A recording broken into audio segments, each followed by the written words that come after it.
साथियों, आजकल भारतीय जनता पार्टी के लोग और मीडिया के द्वारा और मीडिया में उनकी हाजी हाजी करने वाले जो लोग हैं वो ये प्रोपेगेंडा करने में लगे हुए हैं कि आने वाले 5 साल में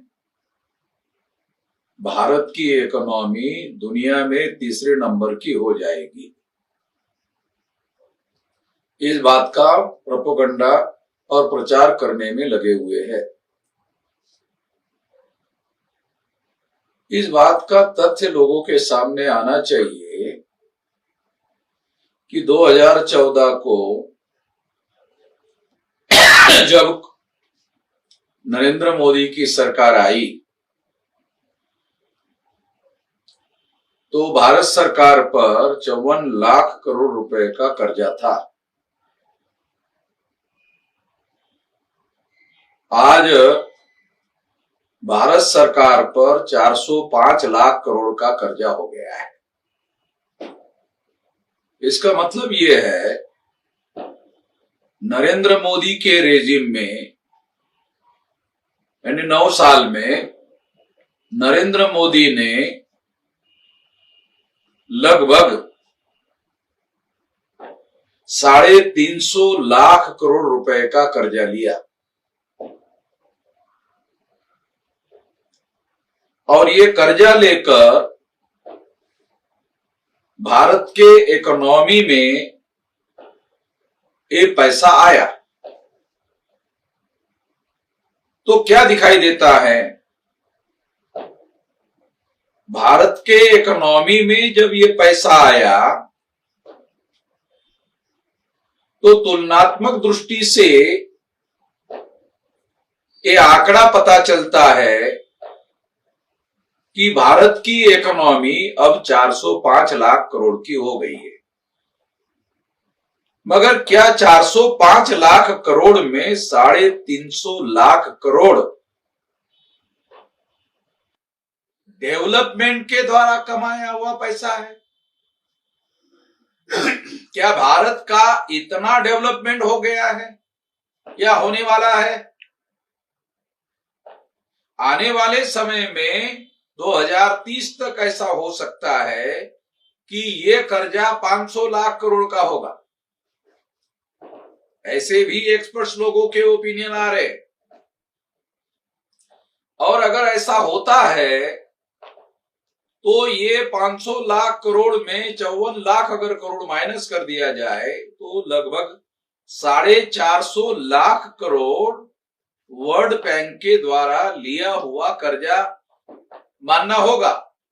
और 450 लाख रुपए अगर भारत के इकोनॉमी में पैसा आया है और उस आंकड़ों को अगर भारत के इकोनॉमी में डेवलपमेंट में ग्रोथ में अगर मिला दिया जाए तो ये तो डेवलपमेंट से आया हुआ पैसा नहीं है, एक कर्जे से आया हुआ पैसा है।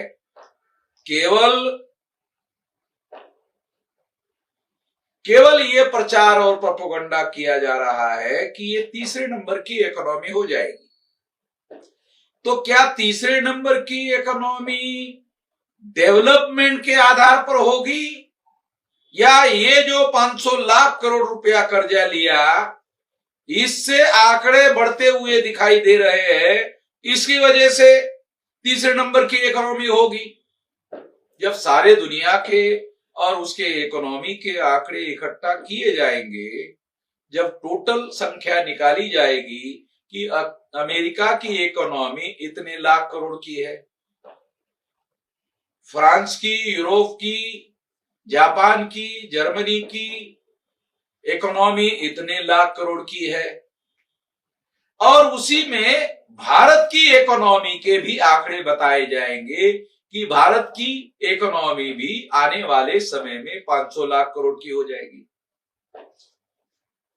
तो क्या ये 500 लाख करोड़ भारत के डेवलपमेंट की वजह से आंकड़ा होगा या 500 लाख करोड़ रुपए का कर्जा वर्ल्ड बैंक से लिया इसलिए ये आंकड़ा बढ़ता हुआ दिख रहा है? तो जो डाटा सिद्ध करता है, जो अवेलेबल डाटा है, वो यही सिद्ध कर रहा है कि लगभग 400 लाख करोड़ रुपया कर्जा लिया गया है और 405 लाख करोड़ रुपया कर्जा हुआ है, और इसमें 350 लाख करोड़ रुपया नरेंद्र मोदी ने कर्जा लिया हुआ है, और आने वाले समय में और हो सकता है 100-200 करोड़ रुपया, तो ये 500 लाख करोड़ रुपए हो जाएगा। और इसके कर्जा लेने के आधार पर जो टोटल आंकड़ा दिखाई देगा, उससे भारत की इकोनॉमी तीसरे नंबर की हो जाएगी। वो तो हम भी मानते हैं, हाँ, तीसरे नंबर की हो जाएगी। मगर ये तीसरे नंबर की होने वाली जो इकोनॉमी है, वो विकास करके हुई इकोनॉमी है या कर्जा लेकर की हुई इकोनॉमी है? ये टोटल आंकड़ा कर्जा लेकर बनाया हुआ आंकड़ा है, ये बात प्रमाणित होती है। मगर भाजपा प्रोपेगेंडा करने में लगी हुई है। मीडिया वाले, हाँ जी करने वाले मीडिया वाले भी इस तथ्य की कोई चर्चा नहीं कर रहे हैं, ये सत्य लोगों को बताने का काम नहीं कर रहे हैं। केवल propaganda one way, one side किया जा रहा है। इससे हम लोगों को सावधान रहने की जरूरत है। इससे जिस तरह से पर कैपिटा इनकम भारत के लोगों का बढ़ेगा, उसी तरह से पर कैपिटा कर्जा भी बढ़ेगा। प्रत्येक व्यक्ति पर जो कर्जा था, वो कर्जा इसी अनुपात में बहुत भयंकर प्रमाण में बढ़ेगा। ये बातें भी हम लोगों को समझना होगा, जानना होगा, और इससे सतर्क रहने की, इस प्रोपेगेंडे से सावधान रहने की जरूरत है। ये मैं आप सभी लोगों को अनुरोध करना चाहता हूं कि इस पर विचार किया जाए। आपने मेरी बात ध्यान से सुनी, इसके लिए आभार, धन्यवाद।